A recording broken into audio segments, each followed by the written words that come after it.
जय श्री राम, जय श्री राम, जय श्री राम। ओम ओम ओम सभी को जय श्री राम। चलो समय तो नहीं है, लेकिन एक मन में विचार आया।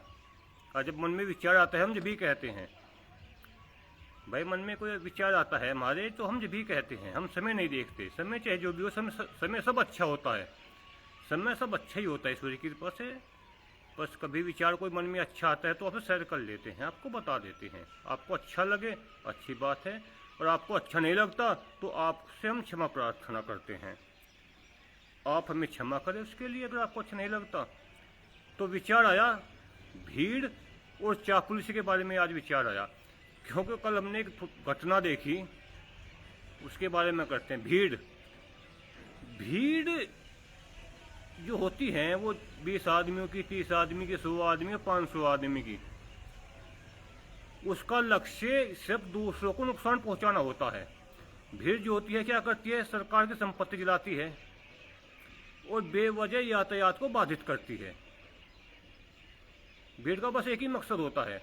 भीड़ का मकसद कभी समाधान से नहीं होता, न वे कभी समाधान पे चर्चा करते हैं। उसका मतलब क्या होता है, आम नागरिक को परेशान करना और सरकारी संपत्ति को नुकसान पहुंचाना। ये भीड़ का उद्देश्य होता है, और समाधान से का कोई उद्देश्य नहीं। एक होते हैं चापलूसी, जो केवल चापलूसी करते हैं, पीठ पीछे भी और मुंह के सामने भी। अब कल क्या घटना हुई, एक ग्रुप है हमारे गांव में, उसमें लगभग 115 मेंबर के आसपास जुड़े हुए हैं। वो राजपूत के ही लड़के अधिकतर जुड़े हुए हैं। हमारे गांव कसौली से ही का ग्रुप है, उसमें राजपूत के ही लड़के जुड़े हुए हैं। और लगभग सभी सम्मानित और अच्छे व्यक्ति है। उस ग्रुप में जितने भी है सभी सम्मानित है और श्रेष्ठ और अच्छे व्यक्ति है, लेकिन है चापलूस सारे।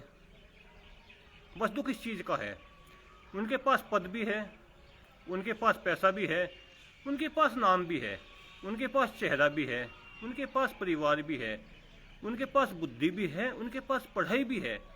ईश्वर का दिया सब कुछ उनके पास है। भाई कुछ तो उन्होंने अपनी मेहनत से प्राप्त कर रखा है, कुछ उन्होंने ईश्वर से की कृपा से प्राप्त हो गया, कुछ माता पिता द्वारा प्राप्त हो गया, मान सम्मान समाज के द्वारा प्राप्त हो गया। उनके पास सब कुछ है। जो ग्रुप है वो राजपूतों के ही लड़के इसमें जुड़े हुए हैं अधिकतर, जो हमने बताया। उस ग्रुप में हम भी जुड़े हुए थे। चलो खैर, अब तो हम उस ग्रुप में नहीं है। आज तो कल शाम तक हम उस ग्रुप में थे, आज हम उस ग्रुप में नहीं है। तो महात्मा जी उसकी बात बताते, उसमें दो गांव के श्रेष्ठ और अच्छे व्यक्ति अभद्र भाषा का व्यवहार कर रहे थे। अभद्र भाषा क्या होती है, अभद्र भाषा वो होती है जो दूसरे के स्वाभिमान को और आत्मसम्मान को ठेस पहुंचाती है, वो अभद्र भाषा होती है।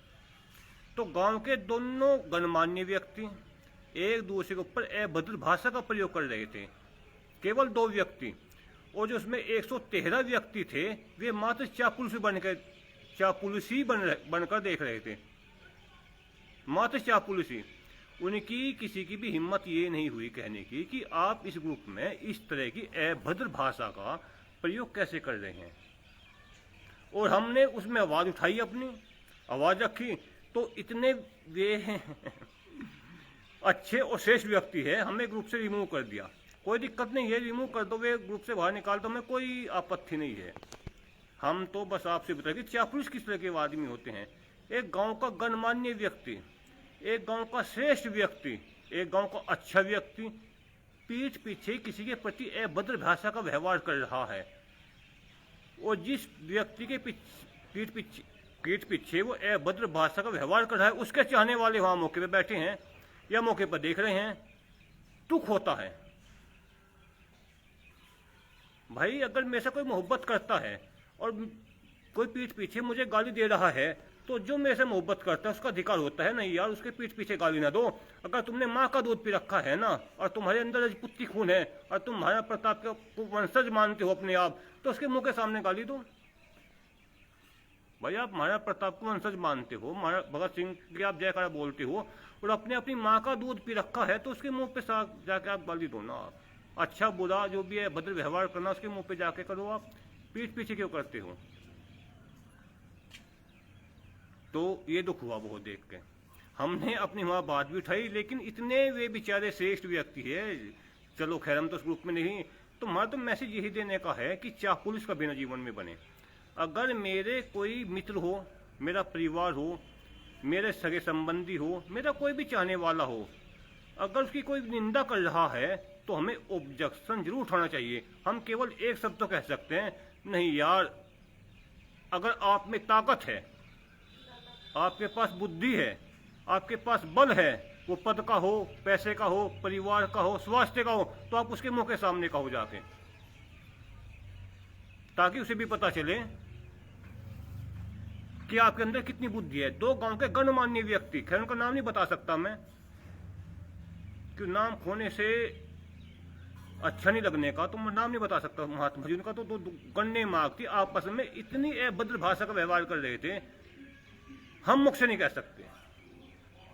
हमारे अंदर, हमारे मुख में वो ताकत नहीं है, हमारी वाणी में वो ताकत नहीं है। हो सके उन बुद्धिमान व्यक्तियों के मुख में वो ताकत है जो भाषा हम सुन भी नहीं सकते। अगर वो भाषा हमारे लिए प्रयोग कर दी जाए, नहीं कोई हमको कह दे, तो वास्तविक बात है हमको भी पीड़ा होगी। मारपीट तो खैर हम नहीं करेंगे, लेकिन मन को पीड़ा होगी। और उसमें कम से कम 114 व्यक्ति केवल चापलूस बन के देख रहे हैं। उनमें एक व्यक्ति का भी बोल ये नहीं लिख रहा कि महात्मा जी ये शब्द जो आप कह रहे हो ग्रुप में डाल के, क्या उसका फोन नंबर पे फोन लो, उसके मकान पे जाओ या कहीं भी उससे पर्सनल मिलो और वहाँ जाके आप कहो जो भी आपको कहना है। तो आप अपनी माँ का दूध पी रखा है आपने, आप ताकतवर इंसान हो, और पीठ पीछे इस तरह के अभद्र भाषा का व्यवहार नहीं करना चाहिए। सभी से रिक्वेस्ट है, अगर किसी में जोर हो, किसी में ताकत हो, वो बुद्धि की हो, वो बल की हो, वो पद की हो, वो पैसे की हो, या किसी भी अन्य की जोर हो, और उसे दिखना कि मुझे जोर आजमाइश करना है, मेरे गांठ में जान ज्यादा आ रही है, तो आप एक बार मुंह के सामने कहकर देखो दूसरे को, फिर पता चलेगा जोर आप में ज्यादा है या उसमें ज्यादा है। हमारे गांव के सम्मानित व्यक्ति, यार मुझे दुख होता है, ये अपने आप को सम्मानित व्यक्ति कहते हैं, आपको अपने आप को पढ़ा लिखा कहते हैं, अपने आप को श्रेष्ठ व्यक्ति कहते हैं, और पीठ पीछे किस तरह की गंदी और भद्र भाषा का व्यवहार करते हैं। बहुत दुख होता है। जय श्री राम, जय श्री राम। ओम ओम। तो कल तो नहीं कह पाए हम, लेकिन चलो आज मन में विचार आया तो हमने अपने विचार रखे। सभी से रिक्वेस्ट है हाथ जोड़ के, अगर कभी कभी ताकत का आपको अहंकार हो जाए कि मेरे अंदर ताकत ज्यादा है, और जिससे आप घृणा करते हो, नफरत करते हो, तो उसके मुंह के सामने कहो।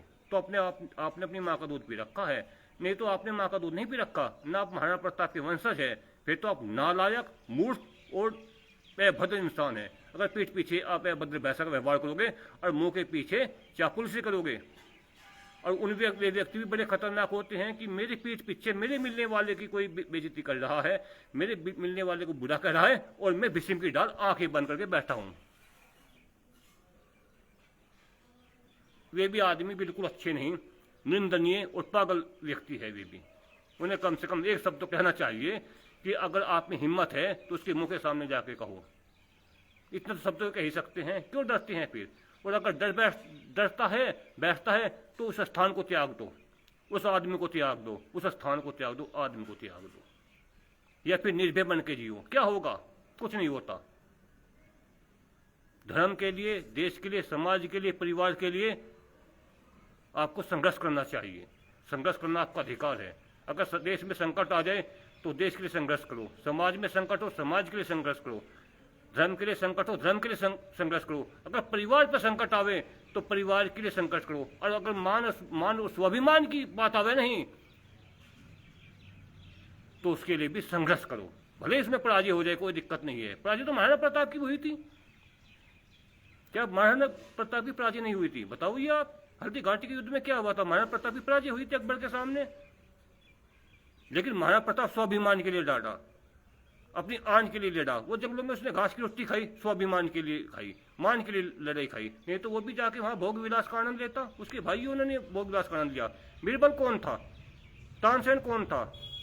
तुड़रमल कौन था? ये सब हिंदू थे। उन्होंने वहां जिंदगी ऐशो आराम की जी। लेकिन महाराणा प्रताप के अंदर स्वाभिमान था, भले उसने पीड़ा ठाई, उसने कष्ट ठाए, उसने मुसीबत ठाई, लेकिन वो स्वाभिमान के लिए लड़ा, वो अपने धर्म के लिए लड़ा, वो अपनी बिरादरी के लिए लड़ा, वो अपने देश के लिए लड़ा, वो अपने अपने राज्य के लिए लड़ा, भले वीर गति को प्राप्त हो गया हो। तो इसलिए देश पे, समाज पे और धर्म पे और खासकर आपके अपने परिवार पे जब संकट आए, मृत्यु को प्राप्त हो जाओ, कोई घबराने की जरूरत नहीं है, मृत्यु को प्राप्त हो जाओ, ईश्वर आपको मोक्ष देगा। जय श्री राम, जय श्री राम, ओम ओम, जय श्री राम। थोड़ी सी क्रोध आ गया था, आवेश आ गया था, क्योंकि उनकी भाषा इतनी गंदी, इतनी निंदनीय भाषा थी कि उनकी भाषा को देख के मन को वास्तव में बहुत पीड़ा हुई। हमने तो कहा अगर आप में ताकत है तो आप एक बार मुंह पे जाके कह के देख लो ना, आपको अपनी ताकत का पता लग जाएगा। चलो धन्यवाद, जय श्री राम, ओम ओम, जय श्री राम।